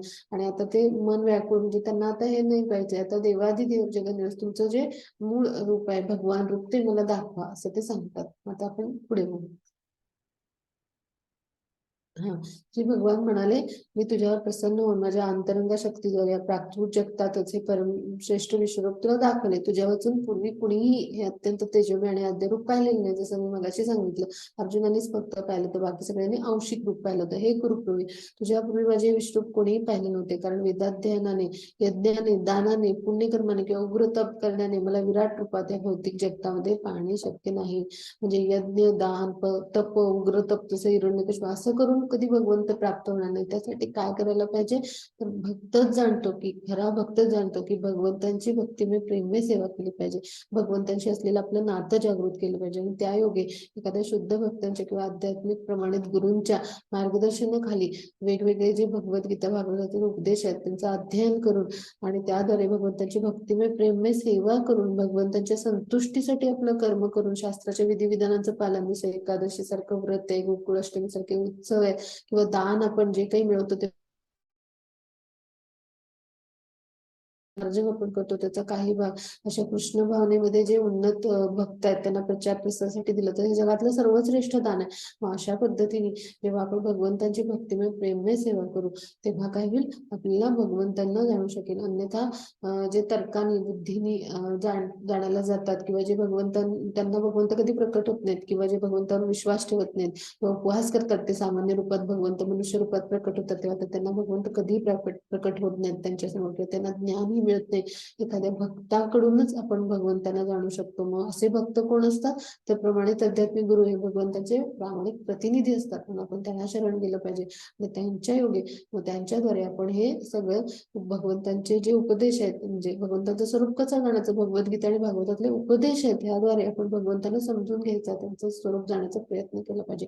त्याच्या विविध लीला कथांद्वारे त्या योगे आपण भगवंतांची भक्तिमय प्रेममय सेवा करून भगवंताची कृपा संपादन करून भगवंतांना अर्पण केलेलं अन्न आपण प्रसाद म्हणून भक्षण करून प्रत्येक कर्म भगवंताच्या संतुष्टीसाठी करून आपण भगवंतांना जाणू शकतो. हे आपण यातनं समजून घेतलं पाहिजे.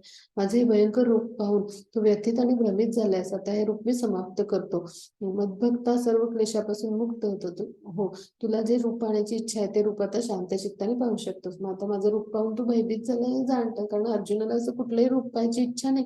खऱ्या भक्ताला अशी कुठली इच्छा नसते. पण येणाऱ्या काळात काळातल्या लोकांना, म्हणजे त्यांना परंपरा, गुरु शिष्य परंपराची संस्थापना अर्जुनाच्या माध्यमातून होते आणि ती पूर्णपणे करून त्यांना हे कळण्यासाठी आणि येणाऱ्या काळातल्या लोकांनी त्यावर विश्वास ठेवावा, त्यांना हे कळावं की सर्व कारणांचं कारण किंवा परमेश्वर भगवंत आहे हे कळण्यासाठी अर्जुन हे सगळं सांगत आहेत. आणि हे सगळं आपल्या अंतरात म्हणजे परमात्मा स्वरूपात भगवंत हृदयात वास करतात. त्यामुळे अर्जुनाची म्हणजे अंतरंगा म्हणजे ते त्या प्रकारे अंतरंगा शक्तीने म्हणजे काय तर ते अंतरातलं त्यांनी जाणलेलं आहे, म्हणजे ते भगवंत स्वतः तिथे उपस्थित असतात. म्हणून ते काय म्हणतात की मग तुझी जी इच्छा आहे ते म्हणजे भगवंत जाणतात आणि त्यामुळे ते काय म्हणतात, तू व्यतीत झाल्यास भ्रमित हे मला माहिती आहे, म्हणून हे रूप मी म्हणजे माझ्या भक्ता म्हणजे माझ्या प्रिय भक्ता मी हे रूप आता म्हणजे इतके प्रिय आहेत त्यांना. आपले भक्त हे असे कसं असतात, अंतरंग भक्त असतात, ते म्हणजे पार्षद जे असतात ते अंतरंग भक्त असतात भगवंतांचे. ते काय म्हणतात, त्यांना मदभक्त असं त्या दृष्टीने उद्देशून म्हणले त्या अर्थाने.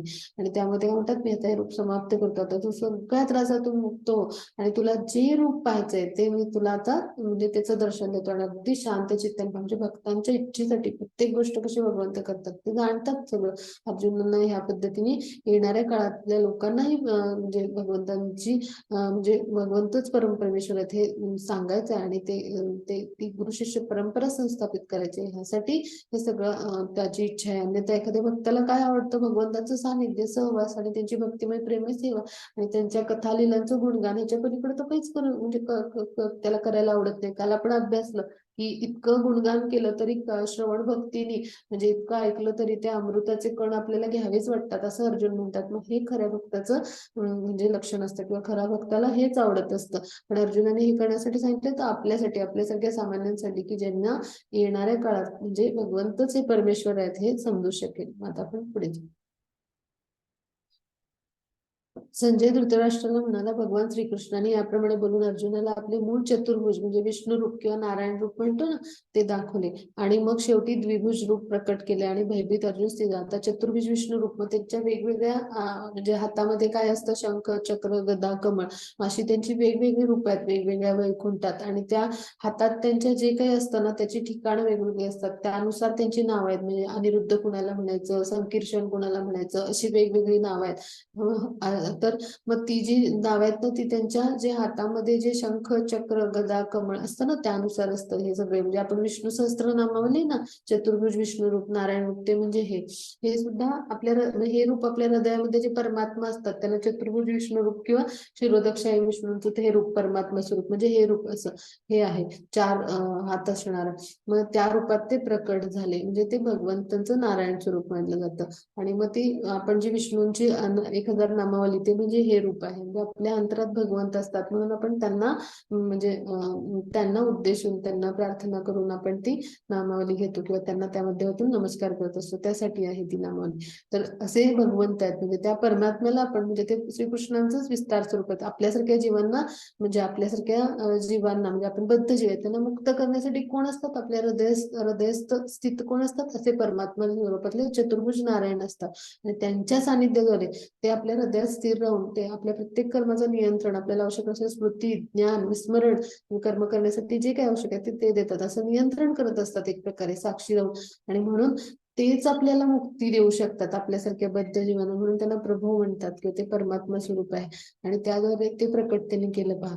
आणि मग त्यानंतर त्यांनी काय केलं, द्विभुज असं त्यांचं जे मूळ रूप आहे म्हणजे तर ते म्हणजे कसं आहे, हातात वेणू किंवा बासरी घेतलेलं, डोक्यावर मयूर पंख असलेलं आणि सुंदर असं विलोभनीय असं म्हणजे श्याम सुंदर रूप म्हणतात की जे भगवंतांचं मूळ दिव्य रूप आहे. आणि त्याला काय म्हणतात, भगवान रूप असं म्हणतात. आणि ते एकदम चिरतरुण आहे. म्हणजे आपण असं कुठल्या चित्रात भगवंतांना असं कधी वृद्ध पाहिलेलं नाही हो की नाही श्रीकृष्णानं, कारण ते कसे आहेत, आध्यात्मिक आहेत पूर्णपणे. त्यामुळे त्यांचा ते नेहमी असं नवतरुण नवयुग असं स्वरूपातलं ते चित्र असतं त्यांचं, किंवा असंच पाहिलंय आपण. तर असंच रूप आहे भगवंतांचं, कारण ते कसं आहेत, सनातन आहेत. आणि ते कसे तर पूर्णपणे म्हणजे ते आध्यात्मिक आणि असं शरीर असणार आणि परिपूर्ण आहेत. त्यामध्ये अजन्म आहेत, अविनाशी आहेत आणि खूप विलोभनीय असं सुंदर त्यांचं श्याम सुंदर रूप प्रकट केलं की जे बघण्यासाठी हे देवदेवता सुद्धा आसुसलेले असतात, त्यांना हे पाहायला मिळत नाही. हे खूप दिव्य असं रूप आहे, मूळ रूप असं. आणि ते त्यांनी प्रकट केलं अर्जुनांसमोर. त्यामुळे त्यांची भय ते निघून गेलं आणि त्यांना धीर आला. आता आपण पुढे जाऊ. अर्जुनाने जेव्हा श्रीकृष्णांना मूळ रूपात पाहिलं तेव्हा तो म्हणाला, हे जनार्दन, हे अति सुंदर रूप पाहून मी शांत झालो. म्हणजे हे रूप पाहण्यासाठीच म्हणजे प्रत्येक भक्तांचे डोळे सुचलेले असतात आणि हे रूप पाहायला मिळणं म्हणजे मोक्ष मिळालेलाच आहे. म्हणजे वेगळं काही सांगायलाच नको आपल्याला. म्हणजे पूर्वस्थितीत तेव्हा अर्जुन झाला. श्री भगवान म्हणाले, अर्जुना, आता माझे रूप पाहत आहेस, त्याचे दर्शन होणे देवता सुद्धा, म्हणजे त्याचे दर्शन होणे देवता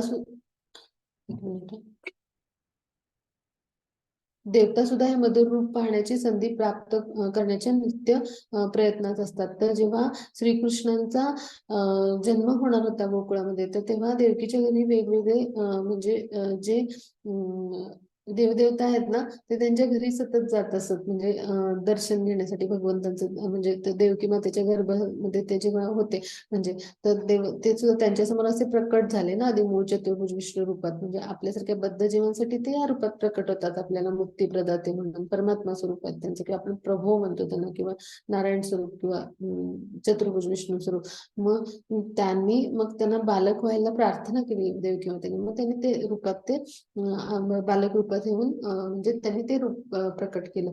तर मग ते सर्व देवदेवतांना माहित असल्यामुळे त्या काळात त्यांना दर्शन इतकं ते दुर्मिळ आहे, आणि त्याचं दर्शन घेण्यासाठी ते सतत देवदेवता गोकुळामध्ये देवकी आणि वसुदेवांच्या महालात त्यांचं जाणं येणं असायचं. म्हणजे पहा, हे इतकं मधुर आणि इतकं सुंदर रूप आहे.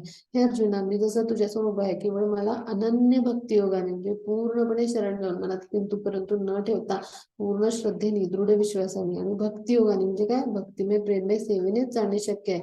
मला या प्रकारे साक्षात पाहता येते. केवळ याच मार्गाने तू माझ्या रहस्यमय तत्वात प्रवेश करू शकतोस. म्हणजे काय, अध्यायाचं सार काय, तर भगवंतांची भक्तिमय प्रेममय सेवा करून भगवंतांशी असलेलं आपलं नातं जे विस्मरण झालंय त्याचं पुन्हा स्मरण करून आपण त्या दोघे भगवंतांच्या संतुष्टीसाठी कार्य करून त्यांना केवळ अनन्य भक्तीने शरण जाऊन आणि अशा पद्धतीने भगवंतांच्या कृपेस पात्र होऊन असा एखादा कृष्ण भावनेमध्ये स्थिर झालेला, दृढ झालेला, कृष्ण भावना भावित व्यक्तीच भगवंतांचा अनन्य भक्त, किंवा जो भगवंतांचं हे सगळं परमेश्वर स्वरूप किंवा सर्वोच्च नियंत्रक स्वरूप, सर्व कारणांचे कारण हे जाणतो. आणि मग तो भगवंतांच्या संतुष्टीसाठी आपण त्यांचे नित्य दास म्हणून सेवा करतो, आणि भगवंत आपले नित्य स्वामी येथे नातं समजून घेतो आणि त्यांच्या संतुष्टीसाठी कार्य करतो. तेव्हाच रहस्यमय तत्व म्हणजेच भगवत धामात प्रवेश करू शकतो, असं भगवंत सांगतात. आता हा, इथे काय सांगतात भगवंत, हे अर्जुना, मी जसा तुझ्यासमोर उभा आहे, हे केवळ मला अनन्य भक्ती योगाने जाणणे शक्य आहे, आणि या प्रकारे मला तुला साक्षात पाहता येते. याच मार्गाने माझ्या रहस्यमय तत्वात हा श्लोक पुन्हा लिहिला इथे. तर अशा पद्धतीने हे श्यामसुंदर रूप पहा, तर ह्या रूपावरच आपण ध्यान करायचं, आणि अशा पद्धतीने भगवंतांची प्राप्ती आपल्याला केवळ भगवंतांच्या भक्तिमय प्रेममय सेवेमुळे, त्यांच्या संतुष्टीसाठी कार्य केलं, त्यांच्या आनंदासाठी कार्य केल्यानंच होऊ शकते. म्हणून आपण काय करायचं, यज्ञानाम जपयज्ञोस्मि, म्हणजे आपण जपयज्ञ भगवंतांच्या संतुष्टीसाठी आपण पवित्र महामंत्राचा जप करायचा. भगवंतांना अर्पण केलेलं अन्न आपण प्रसाद म्हणून ग्रहण करायचं. प्रत्येक गोष्टीमध्ये आपण भगवंतांना पाहायचं आणि त्यांच्या संतुष्टीसाठी आपण कार्य करायचं. म्हणजे आपलं प्रत्येक जे कर्तव्य कर्म, म्हणजे ते कर्तव्य कर्म करू नका सांगत नाहीत, ते करताना तुम्ही माझं चिंतन करा, माझं स्मरण करा. 8व्या अध्यायातला श्लोक आहे पहा.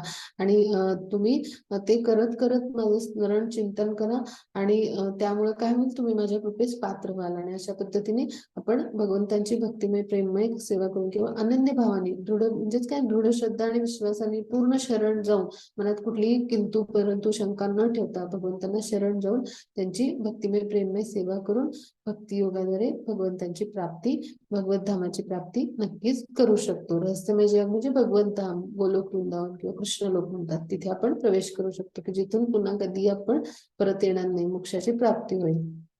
हे अर्जुना, जो सकाम कर्म आणि तर्कवादाच्या संघातून मुक्त होऊन माझ्या विशुद्ध भक्तीमध्ये संलग्न होतो, तो माझ्या प्रित्यर्थ कर्म करतो, मला आपल्या जीवनाचे परम लक्ष मानतो आणि सर्व प्राणीमात्रांशी मित्रतेने वागतो, तो निश्चितपणे मला प्राप्त होतो. म्हणजे काय, ते सांगतात की अर्जुना, जो सकाम कर्म म्हणजे ह्या भौतिक इंद्रिय तृप्तीची जी कर्म आहेत ती ह्याच्यातून किंवा तर्कवादाच्या, म्हणजे जे फक्त बुद्धीने तर्क करून किंवा नुसतं बुद्धीने वेदाध्ययन करून कधी भगवंत जाणता येणार नाही. तर प्रत्यक्ष अनुभव, आज म्हणजे जे तत्वज्ञान आहे वेदातलं, जे काही आहे तर ते प्रत्यक्ष आचरणाच्या स्तरावर म्हणजे भक्तीचं हे विज्ञान आहे.